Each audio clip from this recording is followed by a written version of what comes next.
Mia was a bright, beautiful girl who lost her sight in a childhood accident. Her sister Helen begged her to try a corneal transplant. A few days later, the surgery worked. Mia woke up and saw she was lying next to a very sick patient. A girl named Lisa, who had a brain tumor, came over to say hello. After a short chat, Lisa went away. Soon it was time to take off Mia's stitches. When the doctor removed her eye patch, Mia saw a quick shadow move across her vision.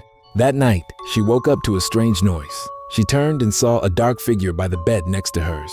The shadow then led an old man out of the ward. Mia called his name, but the figure, a woman, kept walking. Mia felt something was wrong, so she followed. The woman vanished into thin air. Mia paused, unsure what to do. Then she heard a voice call from afar.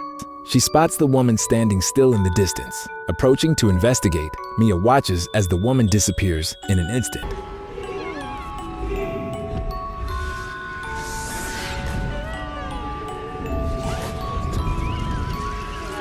Before she can process it, the woman reappears right in front of her. As the figure slowly draws closer, Mia hesitantly reaches out. The moment their hands touch, the woman vanishes again, leaving Mia bewildered. The next morning, Mia asked Dr. Paul about the elderly patient, only to learn she had died the previous night. This confused Mia. She had seen the woman walk out of the room. A few days later, it was time for Mia to go home. Lisa suggested they take a photo together, a moment that would later prove significant. Back in her room, Mia played her violin alone. Then she heard a voice from the oven. Curious, she opened it, and flames burst out. She screamed and woke up. It was only a nightmare. Heart racing, she checked the clock, noting the time. Later, while studying sheet music, a shadow flashed by her door. Driven by curiosity, she stepped into the corridor, but found it empty. Further down, she turned to see a boy in a feathered outfit. Though startled, she greeted him politely. A noise interrupted their brief exchange, and when she looked back, he was gone. That night, at exactly 1:06, Mia has a bizarre dream filled with ringing bells, a suffering little girl, and the time, 1:06, etched into the scene. She wakes from the nightmare, shaken, only to see her home shifting, like it's flickering between two houses. Thinking it's a hallucination, she stands and notices an extra chair by her bed, a rope dangling above it, hinting at a noose. Ignoring it, she stares at the wall, watching the house transform.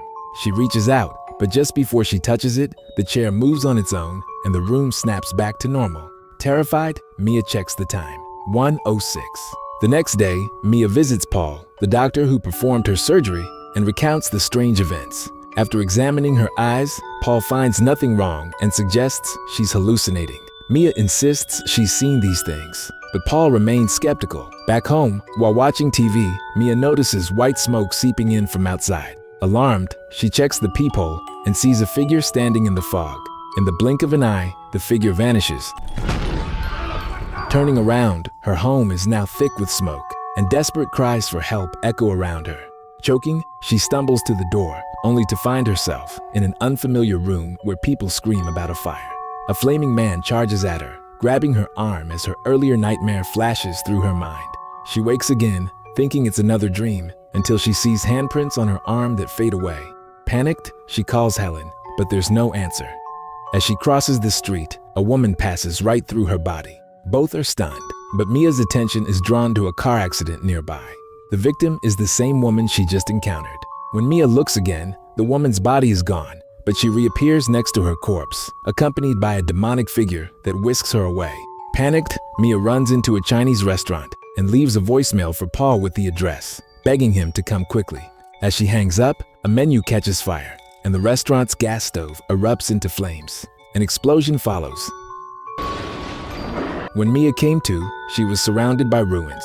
Paul arrived shortly after, and she told him what had happened. He was shocked, revealing that the restaurant had burned down weeks earlier. Mia couldn't believe it. She had just been inside.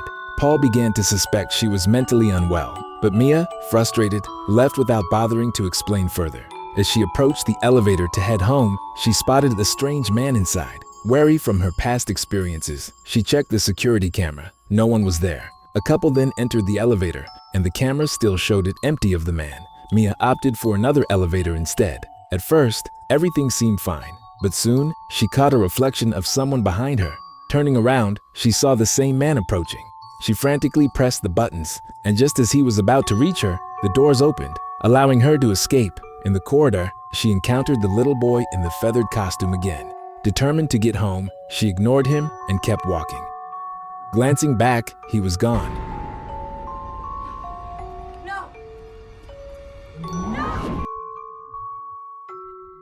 But when she looked again, he was following her. She hurried into her apartment and locked the door, shutting him out. Overwhelmed, Mia broke down. To stop seeing these strange apparitions, she smashed all the lights in her home and locked herself inside, refusing to speak to anyone. Days later, Paul came to check on her. Seeing her injured arm, he brought her back to the hospital. That night, as she slept, a voice called her name. She woke to see Lisa standing there. They spoke briefly before Lisa said she had to go and left the room. Sensing danger, Mia chased after her and saw Lisa walking alongside a dark figure. Remembering the woman from before, Mia yelled for Lisa not to follow it, but Lisa didn't seem to hear and vanished down the corridor. Mia sank to the floor, sobbing. The next day, Helen told Mia that Lasse had died and gave her their photo together to ease her grief. Looking at it, Mia asked who the person in the picture was. Helen said it was Mia, but Mia insisted it wasn't her. She went to a mirror and saw a different face staring back, someone only she could see. Suspecting it was tied to the cornea donor, she asked Paul about it, but he refused to share the donor's identity, citing confidentiality. As Mia and Helen prepared to leave, a woman joined them in the elevator. After the woman stepped out, Mia saw the little boy again.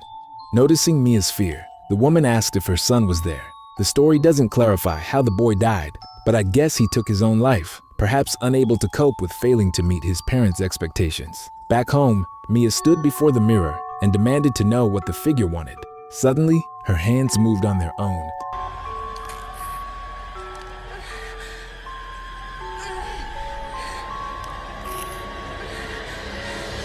And the nightmare flooded her mind again. Resolved to uncover the truth, she decided to investigate the donor's identity herself. Just then, Paul arrived, surprising Mia by handing over the donor's information. Together, they went to the address and met an elderly man who was initially hostile. When Mia mentioned his daughter, the donor, he softened, recognizing his daughter's eyes in Mia's face. He explained that his daughter, Anna, could see things others couldn't and had the ability to foresee death. As a child, she'd cry outside people's homes before someone died, leading the villagers to brand her a witch who brought bad luck. As they spoke, Mia saw a demon beside the man. Before anyone could react, he collapsed. Gasping, he told Mia that his daughter relived her suicide every night and begged her to save Anna. Paul rushed him to the hospital, but he didn't survive.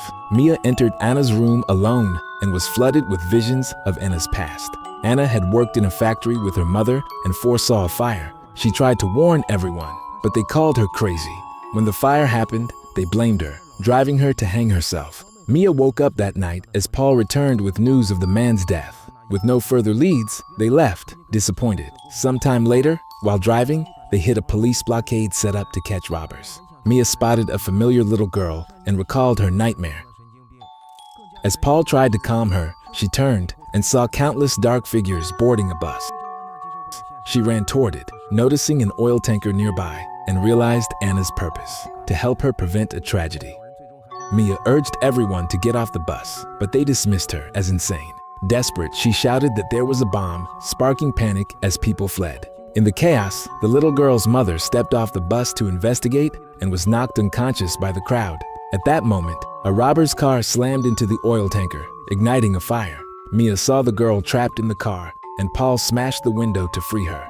Just as they pulled her to safety, the tanker exploded, sending glass shards into Mia's eyes.